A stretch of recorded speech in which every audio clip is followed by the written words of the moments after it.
Hey everybody, how are you? It's another Tuesday with me in English. I know you're excited. I am. I love doing this. It's the only way that I can be with you is with these videos, so I really enjoy doing them. I wanted to congratulate you a little bit on getting more of your homework done this week. Last week, in period 4 students at this time had their homework completed, and this week it's 10. In period 6, last week 5 students had their homework done. This week it's 11. And in period 8, last week 4 students had their homework done at this time.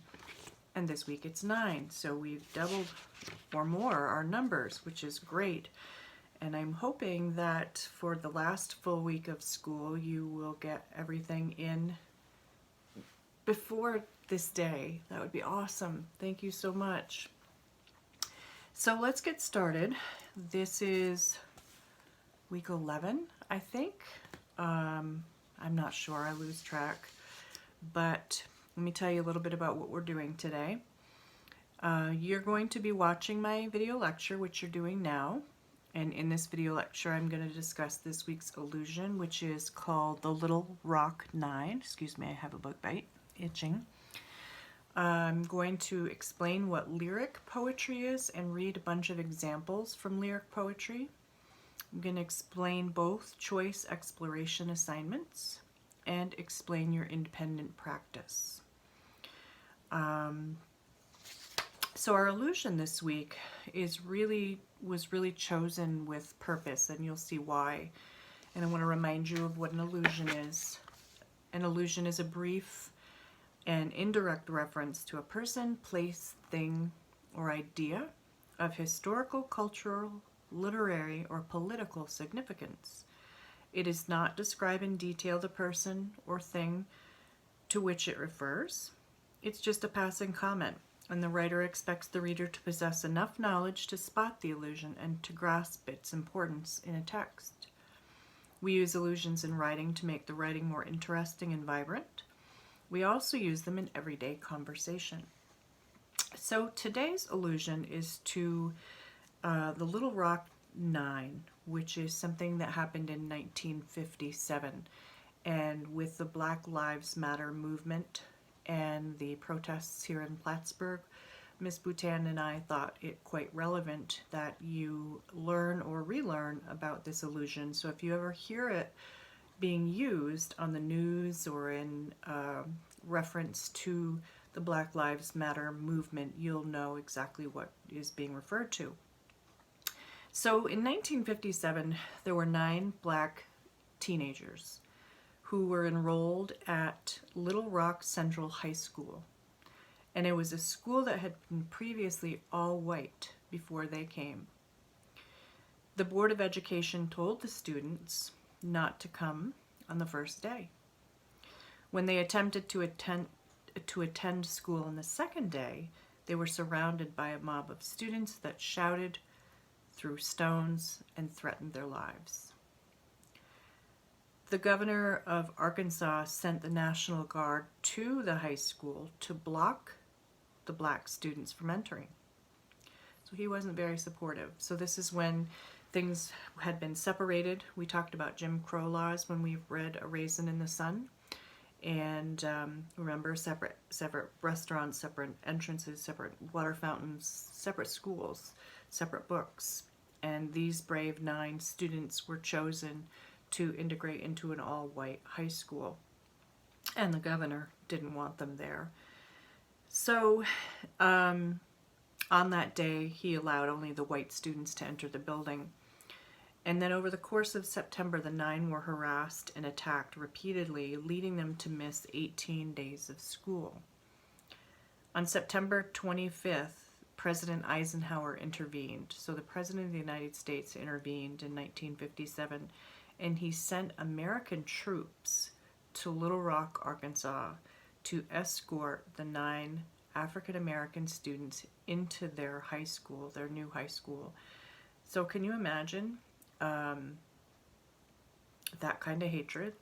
We see it today. We see it today. but this is back in 1957, and having the president to intervene to send troops to escort these students into their high school is really quite remarkable. So for this week's illusion, there is going to be a video clip to YouTube. It's only 3 minutes long. So what your job is to do is to watch that 3-minute clip. It is a brief interview with one of the members of the Little Rock Nine. His name is Ernest Green, and he just talks about his experience for a couple of minutes, and it's a much longer piece that if you're interested in, you can go ahead and watch on YouTube. But for your homework for the Daily Discovery for the illusion, you're going to have to make a comment, but because there's so much to say and this topic is so complicated, the only thing that you have to say is, I watched the YouTube video, and you'll get credit for the Daily Discovery. If you would like to leave a comment that is appropriate and that is intelligent about the Little Rock Nine, or about Black Lives Matter, or about the protests in Plattsburgh, that would be acceptable. If it's not acceptable, I'll remove the comment and I'll email you and let you know that you need to make another comment. So the only thing that you have to do for the illusion is to comment, I watched the YouTube clip. Okay? So that's our illusion this week. This is the last type of poetry that we'll be doing.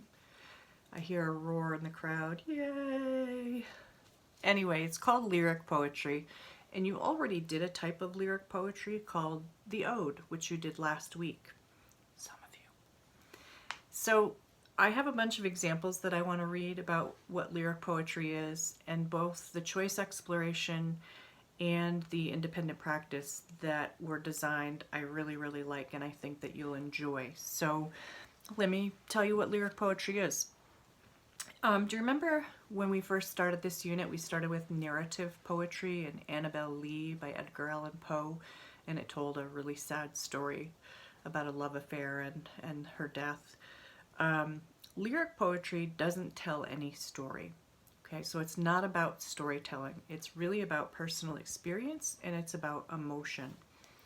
It's very personal, and it's solely focused on the speaker's personal feelings and ideas. The speaker in a lyric poem always uses first person, and just a reminder of what first person is that's using I, me, my, and mine. So in lyric poetry, the speaker directly addresses the readers, invoking his own personal feelings and expressions. The word lyric actually comes from the Greek word lyre, L-Y-R-E, which is a stringed musical instrument. And initially, lyric poems were meant to be sung, and poets were used to singing lyrics with a lyre. Okay, so they strummed their musical instrument and they sang their poems.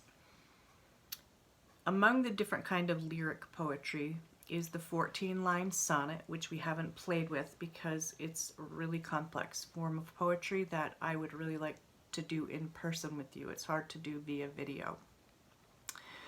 And sonnets are the most popular. Some other forms of lyric poetry are the elegy and the ode. And for the last 500 years, lyric has been the most popular form of poetry in the world. Modern lyric poems are usually not sung, but they still possess musical qualities such as rhythm, rhyme, alliteration, onomatopoeia, and repetition. So I have 4 examples to read to you. Just moving my camera a little bit. One is super short, one is long, and the other 2 are sort of in the middle. So the first one is called The Eagle, and this is our short poem by Alfred Lord Tennyson. And try to look for some of those things: rhythm, rhyme, alliteration, onomatopoeia, and repetition. He clasps the crag with crooked hands, close to the sun in lonely lands. Ringed with azure world he stands. The wrinkled sea beneath him crawls. He watches from his mountain walls, and like a thunderbolt he falls. Okay, so that's about an eagle. And you can hear the rhyme scheme with hands, lands, stands, and then crawls, walls, and falls. So that's what gives it its musical quality. It also has meter, rise and fall of syllables. The next poem I really like, and I wonder what inspired Edgar Allan Poe to write this poem, except he was a little out there, and so maybe he was bothered. It's called The Bells, and maybe he was bothered by the sound of a bell, and he was just inspired to write this poem. It's many, many, many, many pages long, and I just chose a long stanza to read to you.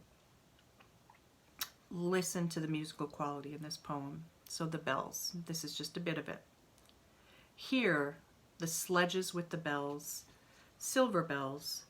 What a world of merriment their melody foretells.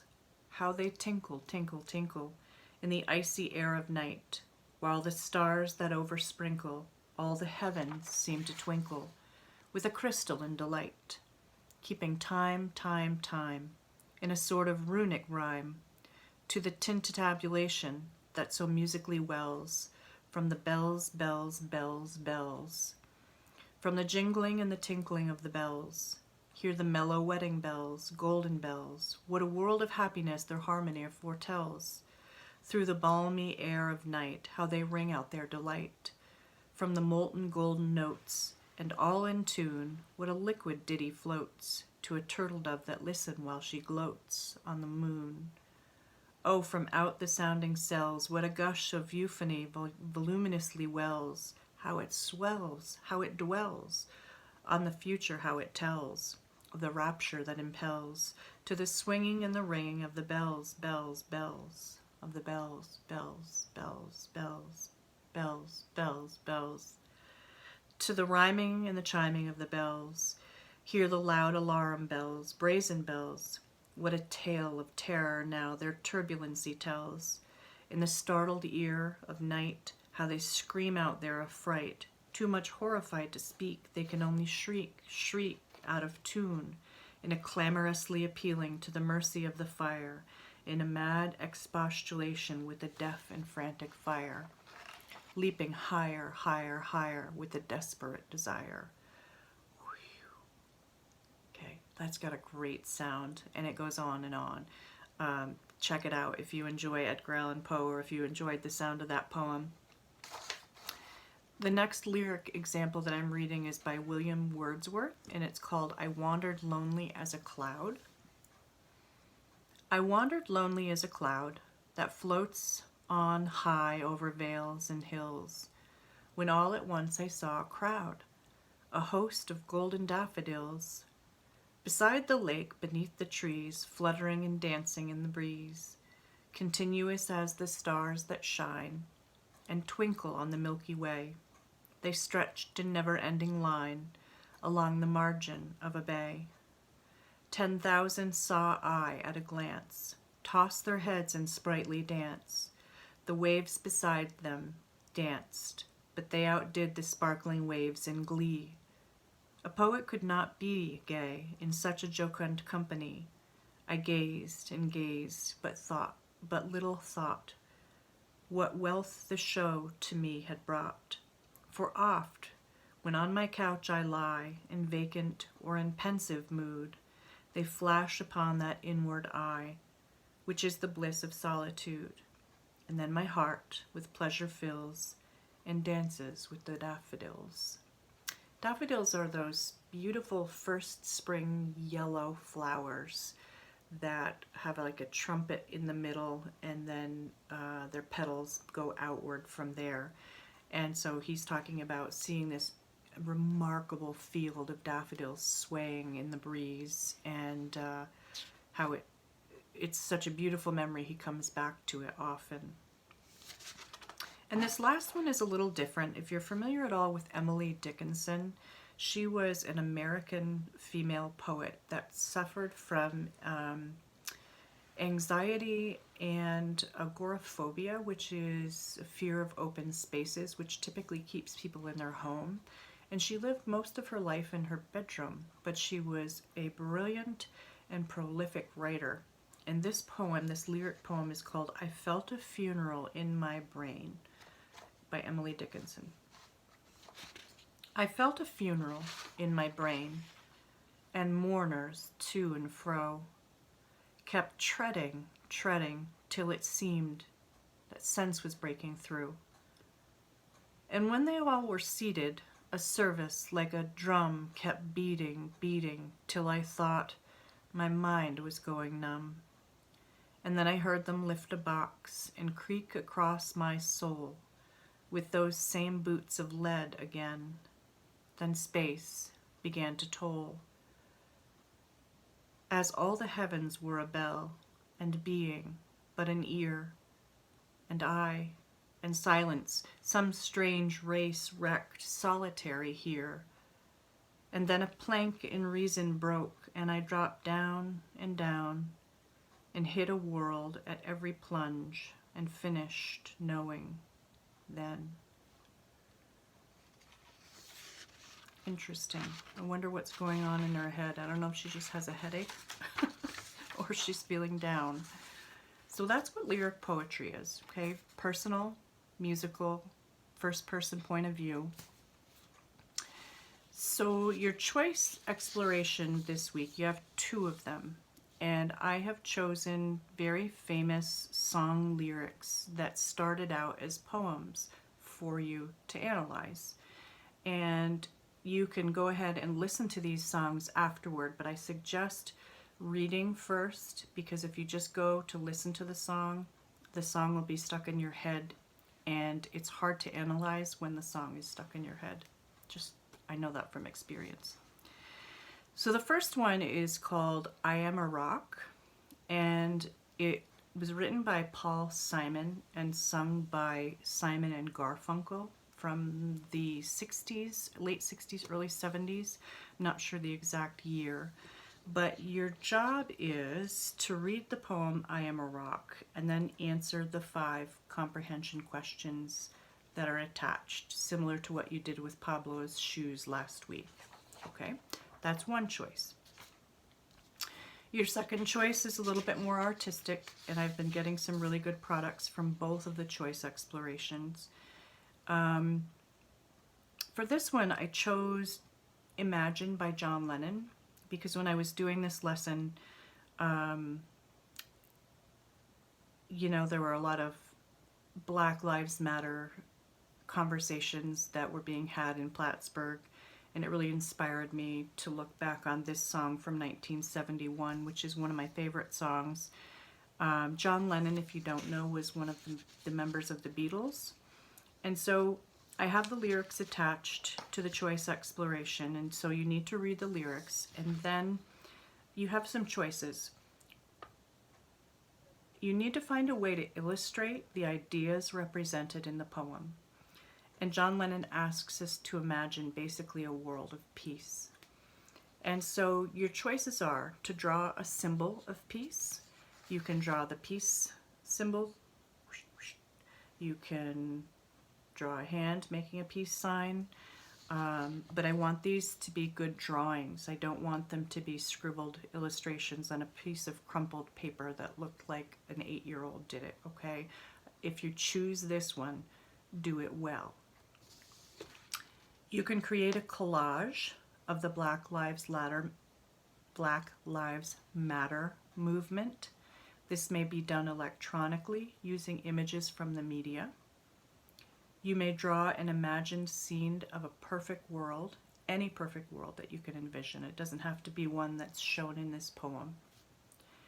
You could create a poster that might be used at a gathering that celebrates peace, okay? So you've got 4 choices for choice exploration assignment number 2. And then lastly, we'll talk about your independent practice, your homework. And Ms. Boutin and I have been having you write the poetry examples that we have taught you. This week you have a choice. If you don't want to write a lyric poetry, you don't have to. So here are the 2 choices. for your independent practice for lyric poetry, you can write a lyric poem. And if you do, it should be written in the first person. It should be about something you are passionate. It should share your emotions. It should not tell a story. It should be 8 to 15 lines long. And if you haven't tried to rhyme in your poems so far, go ahead and try to rhyme. So that's one assignment. And I actually wrote a lyric poem for you, and I'm going to read it, and then I'll tell you about your second independent practice choice. This one was inspired, I don't know what inspired me to write this. I have in my office collections of gems, stones, rocks, and shells, and marbles. I collect things. But this just came to me, and I guess it's based on a memory when I went to South Carolina and was looking for shells on the beach. But this one's for my mom, and my mom is passed. And I call it Spiral Shell Shoreline. Okay? And it's a 4-stanza poem. And the first 3 stanzas have 4 lines, and the last stanza has 5 lines. And how I tried to be musical with my poem is I used a lot of alliteration. Remember, alliteration is the repetition of the beginning sounds of a poem? Okay. So here we go. Walking along the craggy shore, I lifted my face to the morning air. The sun had not yet risen, but I was wide awake. Quietly I towed the sandy shore, trying to loosen a bit of shell that sparkled in the surf. As the welcoming waves washed my feet, the horizon started to pink with color. Bending to dig the treasured shell, my fingers gripped its pearlescent edge. I rinsed the sandy mollusk and saw it was blessed with beauty. Tucking the spiral into my trench, I wished I could give it to you. I wished I could give it all to you. The sunrise, the shoreline, and the shell. So that's my example of lyric poetry from my mom. So your second option, if you don't want to write a lyric poem this week, is that you can share the lyrics of a favorite song of yours with me, and then write a paragraph explaining the lyrics to me or telling why you like the song. But here's a couple of things. If you are going to submit through Schoology, usually Schoology only uploads 1 page. Double check to make sure that the lyrics come through and that the paragraph comes through. That's your responsibility. Okay? So if you choose this, you want to send me your favorite lyrics and write a paragraph about it, make sure both of those come through. Or just email it to me, which is much easier in my opinion. Secondly, I've noticed that many of you have gotten sloppy when it comes to English conventions. You're so used to texting that when you respond on the computer to homework, you're not capitalizing, you're not checking your spelling, and you're not punctuating. And if this were traditional English class where I could give you a grade, I wouldn't be passing you for those. Even on your daily discovery comments, proofread your work and make sure that you're editing for things like capitalization, punctuation, and spelling. It's so important. So if you're writing this paragraph about the lyrics and telling me what the lyrics mean, or telling me why you chose this song and why you, what the lyrics mean to you, edit your paragraph, okay? Because I'll just make you redo it, and you don't want to do that. Okay, so that's this week, folks. It's our last week of poetry. You've got the Little Rock 9 and the 3-minute YouTube video and the comment to make, the choice exploration assignment, and the independent practice, where you have 2 choices this week. So I hope you have a fantastic week. Next week we will be meeting in Zoom calls at, let me look at my calendar here so I get it right. It'll be Tuesday the 16th Period 4 is at noon. Period 6 is at 1 p.m. Period 8 is at 2 p.m. And it will be based on our year in English. It's sort of an English review. And each person has to comment and in order to get a grade. So you have to be present and you have to comment in order to get a grade for that week. So we are done school that week, and Tuesday the 16th you have to show up to the Zoom and make a comment, and then my grades are due the 17th, the next day. So I have to do a really quick turnaround with my grades. Catch up with me if you're wondering if you owe anything, or if you need a list of what you owe, or if you need any help or guidance. That's what I'm here for. I want you to be successful. I miss you all so very much. I'm going into school on Friday to clean my classroom, and I'm feeling a little bit sad about that. I know it's going to feel empty. So anyway, have a great day. Kisses, hugs, see you later.